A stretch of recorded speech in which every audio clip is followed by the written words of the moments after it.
కిషన్ రెడ్డి గారికి ఈనాటి ముఖ్య అతిథి సింగరేణి కార్మికుల విజయంలో ఈరోజు నిలిచిపోయినటువంటి వ్యక్తి కిషన్ రెడ్డి గారు.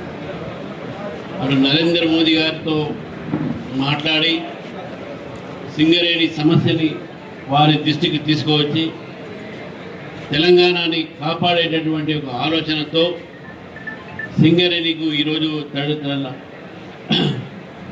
2 బ్లాక్ని మనకి ఇవ్వడం జరిగింది. ఈ యొక్క బొగ్గు ఏదైతే సింగరేణిలో మనం ఉత్పత్తి చేస్తూ ఉన్నామో దానికి సంబంధించిన అనేక గనులు ఉన్నప్పటికీ కూడా ఈరోజు నైని బ్లాక్ అదేవిధంగా తలకచర్ల అయినటువంటి బ్లాక్ అయితే ఉందో ఈ 2 బ్లాకులు కూడా ఈరోజు నరేంద్ర మోదీ గారు కిషన్ రెడ్డి గారి యొక్క ప్రయత్నంతో మనం రావడం జరిగింది. ఎక్కువ సమయం తీసుకోవాకుండా 2 విషయాలు మీకు చెప్తున్నాను. విషయము మనందరికీ తెలుసు. గతంలో యూపీఏ ప్రభుత్వం ఉన్నప్పుడు ప్రతిరోజు మనం పేపర్ చూడగానే బొగ్గు స్కామ్ మీద మనం చూస్తాం. లక్షలాది కోట్లాది రూపాయల కుంభకోణాలు మన్మోహన్ సింగ్ గారు ఆపలేని పరిస్థితి. చివరికి కోల్ గేట్ అంటాం మనం, కోల్ గేట్ స్కాండిల్. ఈ కోల్ గేట్ స్కాండిల్లో ఎంతోమంది జైలు కూడా పోవడం జరిగింది. వారి వ్యక్తులకు, వారి చుట్టాలకు, వారి యొక్క బిజినెస్ మెన్లకు ఎవరైతే డబ్బులు ఇచ్చినో వాళ్లకు కోల్ బ్లాక్ అలాట్ చేసి సింగరేణి లాంటి ప్రభుత్వ సంస్థల్ని లాభాల్లో రాకుండా నష్టాలు నెట్టినటువంటి ఘనత యూపీఏ ప్రభుత్వం ఉంది. మనందరి పోరాటంతో ముఖ్యంగా తెలంగాణ బీజం మొలిచిందే సింగరేణి నుంచి. ఒకసారి తెలంగాణ చరిత్ర చదివితే ఇల్లెందులో ఉన్నటువంటి ఒక అక్కడ బొగ్గు కార్మికులు తెలంగాణ వాయిస్ని అక్కడ ఫస్ట్ టైం వినిపించడం జరిగింది. అది రానున్న రోజుల్లో ఒక తెలంగాణ ఉద్యమం కింద మారినటువంటి విషయం మనం గుర్తుపెట్టుకుంటాం. కాబట్టి అటువంటి ఒక నేపథ్యంలో ఉన్నట్టు సింగరేణి ఈరోజు సింగరేణి నష్టాల్లో ఉన్న సమయంలో కేసీఆర్ గారు ముఖ్యమంత్రి కావటము, వారు అనేకమైనటువంటి ఒక వాగ్దానాలు చేసి అరిచేతిలో స్వర్గం చూపెట్టిన అలవాటు వారికి.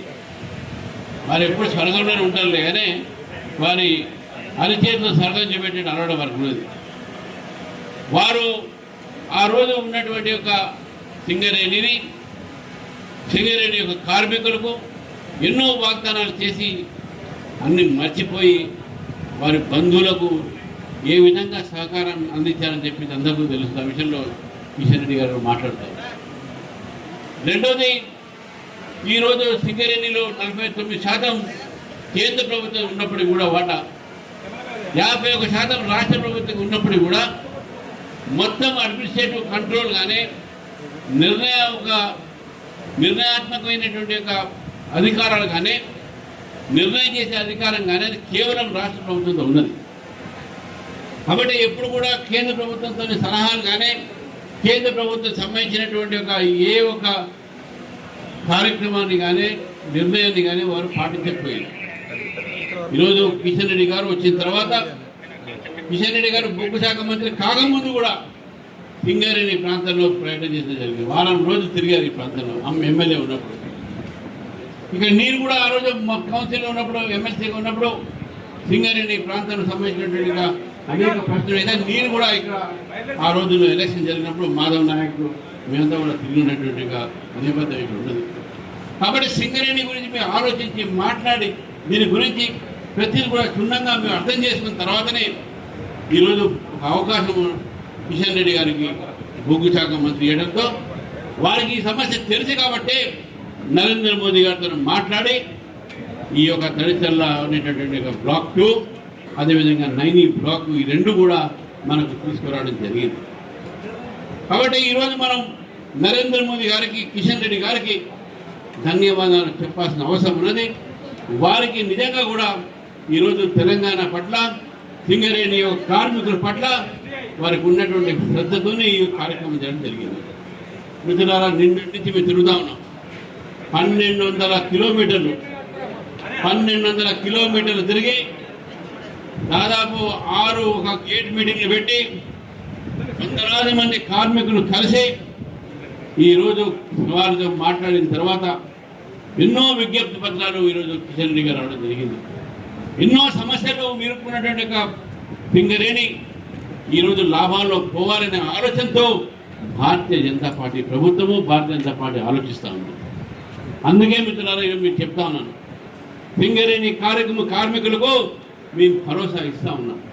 మేము మీతో ఉంటాము, ఏ కష్టం వచ్చినా బీజేపీ మీతో ఉంటుందని చెప్పేసి కూడా ఈ సందర్భంగా మీకు తెలియజేస్తా ఉన్నాను. కేంద్ర ప్రభుత్వం నరేంద్ర మోదీ గారు మన వెంబడి ఉంటారని చెప్పి కూడా మీకు తెలియజేస్తా ఉన్నాను.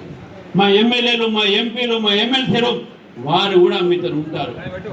ముఖ్యంగా మనందరి మనకు అండగా ఉన్నటువంటి కిషన్ రెడ్డి గారు బొగ్గు శాఖ మంత్రి, ఈ మొత్తం సమస్య గురించి వారికి ఉన్నటువంటి ఒక అవగాహనతో మనకు వారు కూడా మన అండలో ఉన్నారు. కాబట్టి ఎటువంటి ఒక మనం భయపడాల్సిన అవసరం లేదు. ఈ యొక్క లాభాల్లో రావాలంటే సింగరేణి కాంగ్రెస్ ఏ నష్టంలో ఉన్నదో మళ్ళీ లాభాల్లో తీసుకొచ్చే ప్రయత్నము భారతీయ జనతా పార్టీ చేస్తుంది, భారతీయ జనతా పార్టీ కేంద్ర ప్రభుత్వం చేస్తుంది. అందులో భాగంగానే ఆ భరోసా ఇవ్వడానికి ఈరోజు సింగరేణి భరోసా యాత్ర భారతీయ జనతా పార్టీ మొదలుపెట్టింది. కాబట్టి మీ అందరికీ మరొకసారి